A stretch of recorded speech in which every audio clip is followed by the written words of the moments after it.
top two promoted getting into Sam Maguire. So, there's only one way we can fix that, and that's going back up. But we have to start well.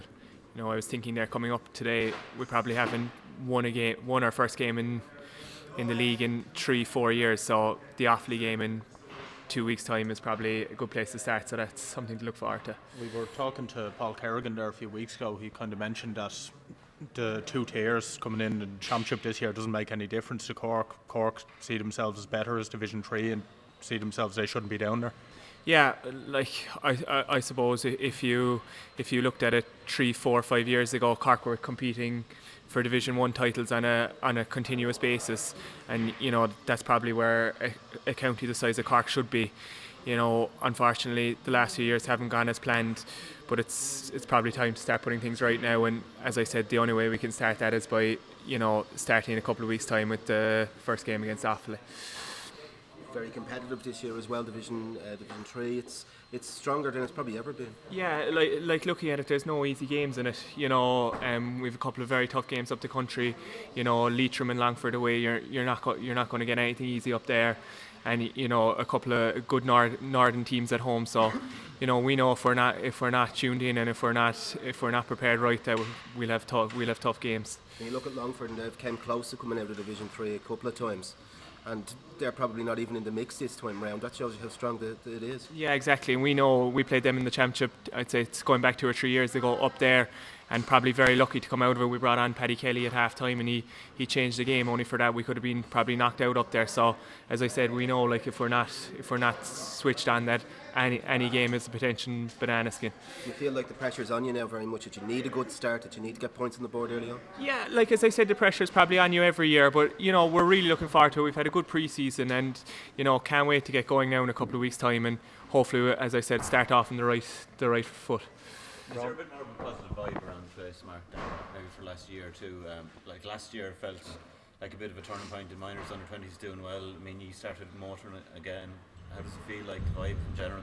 Yeah, definitely there's a bit of a feel-good factor. Starting back this year was maybe a small bit easier the way things finished last year. Like the under-20s and minors was a huge boost to the whole county. And, even for the supporters, trying to get them back on your side, maybe a small bit, it definitely helped. But in saying that, we probably were a small bit disappointed the way it finished in the end in the Super 8s. Like, we didn't win any of the 3 games, even though we were in contention with 10 minutes to go in all 3 of them. So we know there's a lot to improve on, but as I said, there was a good buzz going back to training. All right. 10th season now you're coming into? Yeah, this is my 10th.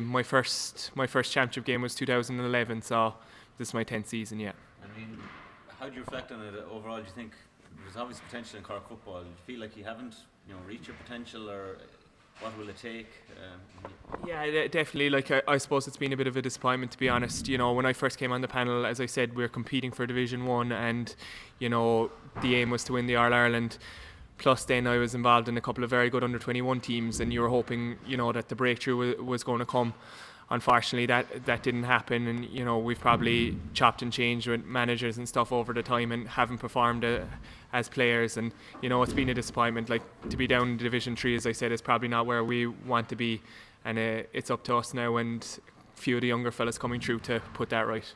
When people talk about provinces not being competitive anymore, so Leinster, Dublin always win Leinster, and now when people talk about Munster, it's Kerry always win Munster. I mean, does that hurt, given Cork's history? Yeah, it's disappointing. I think, this is my 10th year in the panel. I've only won 1 Munster title.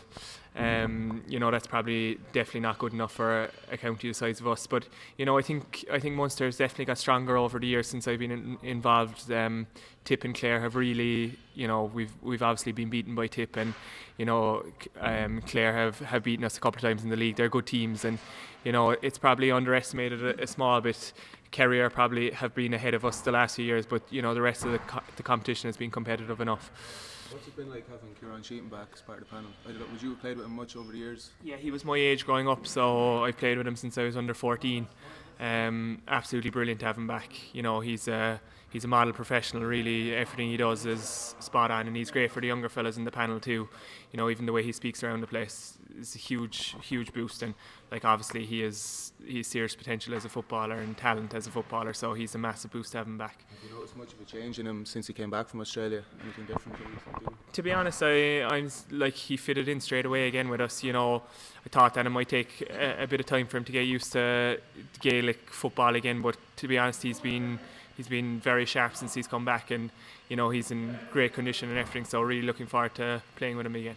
Ronan McCarthy has brought in a few people into the backroom team this year. Obviously, the high-profile ones are Aidan O'Connell and Cian O'Neil. What have they brought so far? I imagine it's early days yet, but yeah, like Cian has brought serious experience. You know, he's been working at top level intercounty teams for over 10 years. So you know, he's a huge bonus to us. Also, Kevin Smith has come in as the strength and conditioning coach. He worked in Stade Francais for 7-8 years. So he's serious experience as well. So he's a big bonus to us as well. is Bernard Jackman still involved this year? Or is he? Yeah, Bernard only came in a couple of times last year, just a couple of talks, and I know he was on the sideline for one of the games, so kind of it got blown up a small bit. Yeah, but he only spoke to us a couple of times. It wasn't really a huge thing. It shows though that Ronan McCarthy is kind of looking to bring it to the next level. 100%. He's always, to be fair to Rowan, since he's come in, he's always tried to improve, and you know he's willing to bring in anything he can to help us. And you know, like as I said, everything is positive so far in there anyway. You mentioned that you were 10 years on the panel, Mark. Have you noticed that the commitment required to be an inter-county footballer has changed much in the 10 years since? Not particularly, you know, like obviously it is a huge commitment. You're probably out 5-6 nights a week, and on top of that, you know, you got to look after yourself the nights you're not there. But there hasn't been a huge difference over the years. That when I first came to the panel, that was a very, very professional Cork team as well. They were obviously competing for All Ireland, so you know, like they had great leaders who drove the standards and everything. So to be honest with you, there hasn't been a massive change. Heard a lot in the last few weeks about players opting out for a year, maybe taking a year to go travel. Was that something you considered during your career? No, like as I said, I keep reading myself, but like when I first came on the panel, Cork were competing for All Ireland, so it was, since I was a kid, it was always what I wanted to do, play for Cork. And if you had a chance of winning in All Ireland, you were going to bite at the chance. So you know, the times that I was able to probably go to America and J1s or stuff before I started working, Cork was kind of more important to me that time.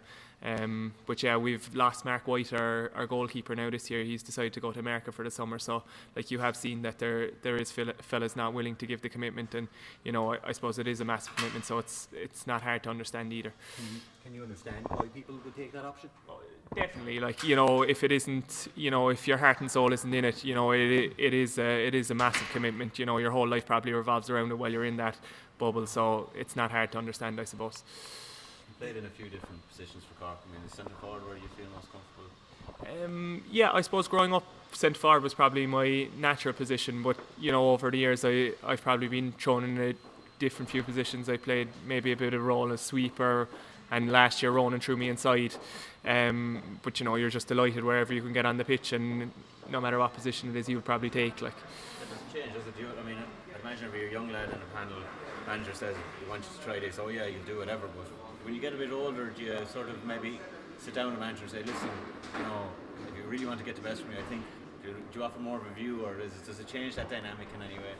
Not really. My personality wouldn't be that way anyway, and like especially this year, you know, with Ciaran coming back, with Sean Powter coming back, and an under-20 team with some very good forwards. You know, if I can get anywhere in that forward line, I'd be delighted. So I take any place in that forward line, to be honest. Firepower there, isn't there? I mean, you've a lot of options.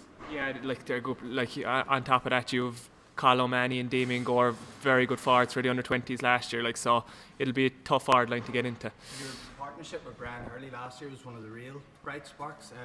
You seen James McCarthy from your own parish described it as telepathic. Is that how you would describe it too? Does it feel that way? Yeah, I get on very well with Brian. He's one of my best friends. You know, we lived with each other in Cork for 4 years, so you know, we probably know each other like the back of our hands. Like, I've played with Brian since I was 14 or 15, so we'd know him unbelievably well. And you know, we're probably lucky we came on the Castlehaven scene together, and you know, we played an awful lot of matches together. So I suppose you just get used to each other over the years. You've probably seen him at a few low points in the last few years. I mean, he's shown incredible character really to come back to the level he's at again. Unbelievable, to be honest with you. There's not a lot of fellas would have probably got back what he came from. I remember there was one night in Douglas, like he thought it was over for him, and you know he was at a low place, but the drive he showed to get back was absolutely crazy. Like, and as I said, not many fellas would have got back from where he was, but that's the kind of personality he has. If you knocked him down 10 times, he'd probably get up, 11 or 12. Like, he's just that pig-headed. Like, he's just a strong individual, and that's the way he is. Like, He gives you an X factor, doesn't he? I mean, he's huge. he does. Like, I probably noticed it more than anyone, with Castlehaven and everything. Like, inside forwards like that don't really come around that often. Like, and he was a massive loss to club and county, so he was an unbelievable bonus to have him back last year. You were on fire throughout the championship last year. How much of a step up was it when you played Dublin? Yeah, like obviously, like the small things I noticed is that they punish you for every little mistake. If you get caught ball watching or anything, it could be a goal at the other end of the field, and that was the main thing I kind of took out of the Super 8s, that any little small mistake you make at that level is really punished. But in saying that earlier, like we were probably in those games with 10-15 minutes to go, so I think we really need to make that step up again this year to try get with those teams. Mark, the Sigerson Cup kicks off this weekend. You must have some brilliant and mad memories from that. Been successful UCC, then beating UCC in a final. Yeah, it must bring back some memories. Yeah, I was talking to Marie Crowe earlier, and I was saying they were some of the best days you ever had. Like, we won Sigerson with UCC. There was 3 games in one weekend. We played the Thursday, Friday and Saturday, and going up on the Thursday we only brought one set of gear. We were playing DCU, who were star-studded, like the Dean Rock, James McCarthy, Kevin Nolan, Michael Murphy, and we weren't given a hope, but like it just summed up the Sigerson. It was kind of the bond was the most important thing in it, and we were very close knit, and we got on super together, and it was just it was one of the best weekends I ever experienced on a football pitch anyway. It was great. And then DIT, we were from all over the place, different counties, and again, Billy O'Loughlin from Laois was in charge of us. He got us very close together again, and was very lucky to beat UCC in a final then, which was a strange one. Thanks for watching Our Game. Don't forget to like and share the videos, and if you're new to the channel, hit subscribe.